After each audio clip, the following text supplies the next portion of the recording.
Hello and welcome to agriculture all solution. This is Nikhil Kumar. इस video में हम बात करने वाले हैं रसायन अवशेष मुक्त सब्जी उत्पादन के बारे में। इसमें पहले हम जानेंगे किस प्रकार से हम लोग डेली बेसिस पे रसायन सब्जी फल के माध्यम से कंज्यूम कर रहे हैं, उसी पर ये वीडियो है। कंप्लीट वीडियो है, वीडियो के अंत तक बने रहें। जनसंख्या वृद्धि, खाद्य उत्पादन की बढ़ती मांग और कृषि के आधुनिकीकरण के साथ साथ फसलों के उत्पादन, भंडारण और परिवहन के दौरान सुरक्षा के लिए कीटनाशकों का व्यापक रूप से उपयोग किया जा रहा है।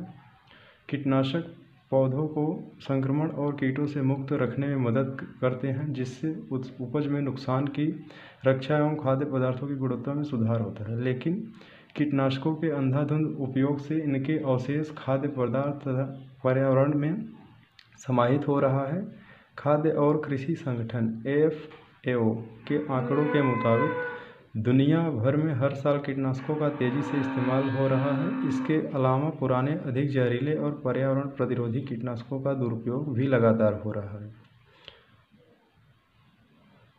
कुछ कीटनाशक मिट्टी, पानी और खाद्य पदार्थ में सालों तक रह सकते हैं। इनमें से कई रसायनों को विकसित देशों में कृषि उपयोग से प्रतिबंधित कर दिया गया है, लेकिन अभी भी कई विकासशील देशों में इनका उपयोग किया जाता है। उनकी उपस्थिति में मानव स्वास्थ्य और पर्यावरण पर प्रतिकूल प्रभाव डाला।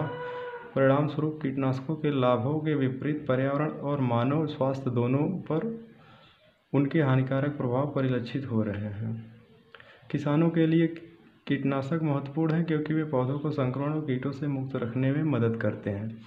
यदि कीटनाशकों का सही मात्रा में उपयोग किया जाता है तो फसलों पर कोई हानिकारक अवशेष नहीं बचेगा। इसलिए किसानों को एक निश्चित मात्रा में ही कीटनाशकों का उपयोग करना चाहिए, ताकि जब फसलें बेचने के लिए तैयार हों तो उसमें कोई अवशेष न रहे।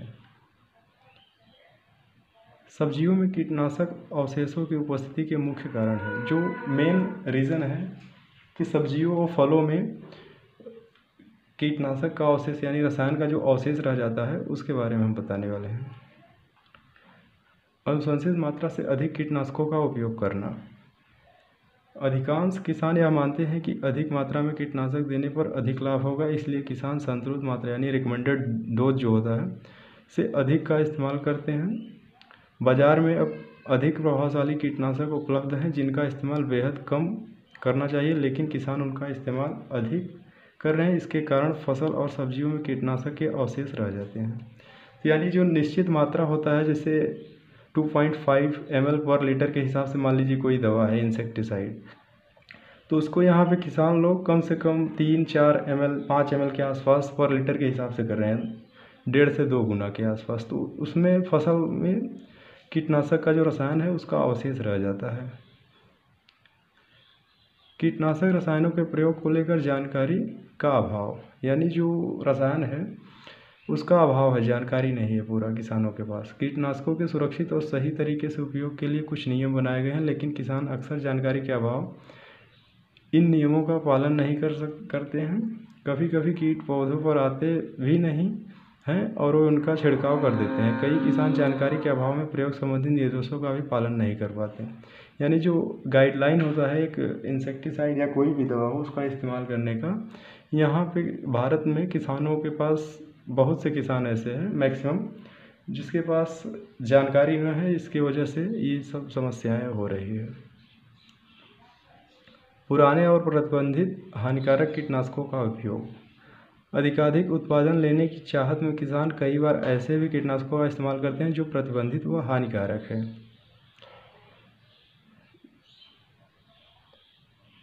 प्रतीक्षा अवधि का पालन न करना। कुछ किसान कीटनाशकों के प्रयोग और सब्जियों की कटाई के बीच संतुलित अंतरालों का पालन नहीं करते हैं। कीटनाशकों का प्रभाव 15 से 30 दिनों तक रहता है, लेकिन किसान मुनाफे के चक्कर में समय से पहले ही फसल को काट कर बेच देते हैं। किसानों को अपनी फसल में कीटनाशकों का छिड़काव करने के बाद प्रतीक्षा अवधि का पालन करना चाहिए। अलग अलग सब्जियों की अलग अलग प्रतीक्षा अवधि, यानी कोई दवा का अगर हम इस्तेमाल कर रहे हैं फसलों में, सब्जियों में या फलों में, तो उसका एक प्रतीक्षा अवधि में, यानी कि स्प्रे करने के बाद कितने दिन तक उसमें असर रहेगा, एक निर्धारित होता है। सभी दवा का अलग अलग है। तो उसको वेट करना चाहिए किसान को। उसके बाद फिर यहाँ पे फ़ायदे के चक्कर में ये सब चीज़ें हो रही हैं।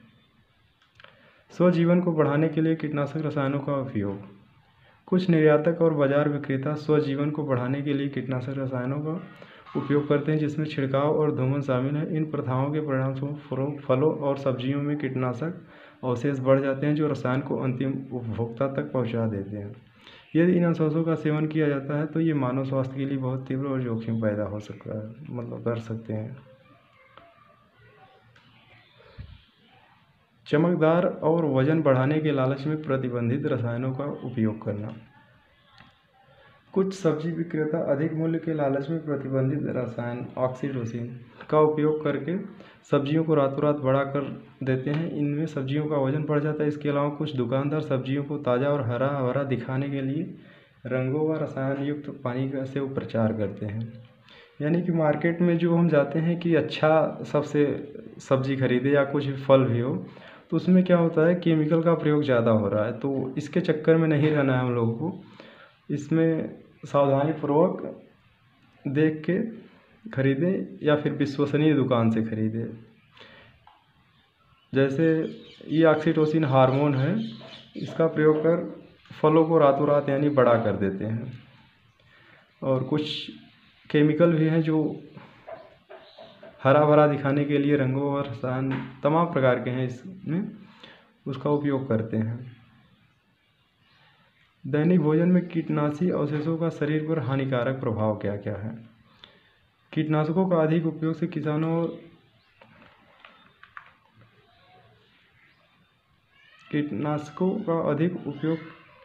और उपभोक्ता दोनों के लिए नुकसानदायक है। इसलिए कम से कम कीटनाशकों का इस्तेमाल करना चाहिए। कीटनाशक अवशेषों से युक्त सब्जियों के इस्तेमाल से लोगों को अनेक बीमारियां जैसे सिर दर्द, मिचली, ऐंठन, दस्त, सांस लेने में तकलीफ, आंखों में जलन, इसके अलावा लंबे समय तक कीटनाशकों के संपर्क में रहने से आने वाले रोगों को जैसे कैंसर, किडनी और लीवर फेल्योर, पार्किंसंस रोग, हृदय रोग, प्रजनन संबंधी विकार, श्वसन संबंधी विकार और जन्मजात विकार हो सकते हैं। तो ये सब रोगों का सामना करना पड़ सकता है हम लोगों को अगर ऐसे ही चलता रहा।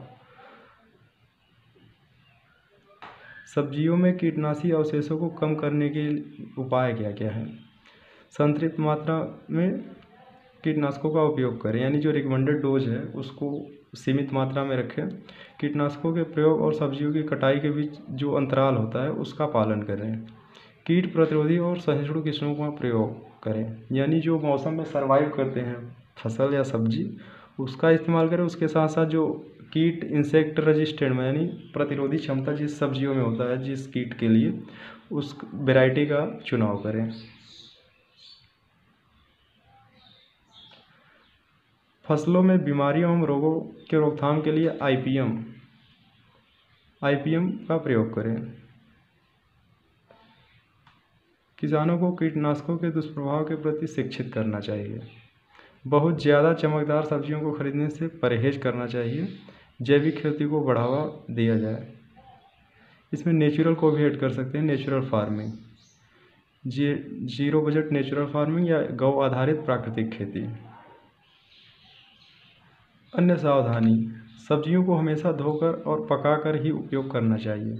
सब्जियों को कीटनाशकों से छुटकारा के लिए सिरके का इस्तेमाल कर सकते हैं। सब्जियों को सिरके मिले पानी में कुछ मिनट के लिए भिगो दें, फिर साफ़ पानी से अच्छी तरह धो लें।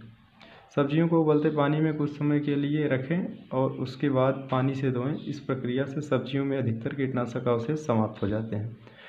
पानी में नमक या बेकिंग सोडा मिलाएं और सब्जियों को कुछ मिनट के लिए भिगो दें। इससे सब्जियों में कीटाणु दूर हो जाएंगे। ये अन्य सावधानी है। Thanks for watching this video. Like, subscribe and share. Thank you. Take care.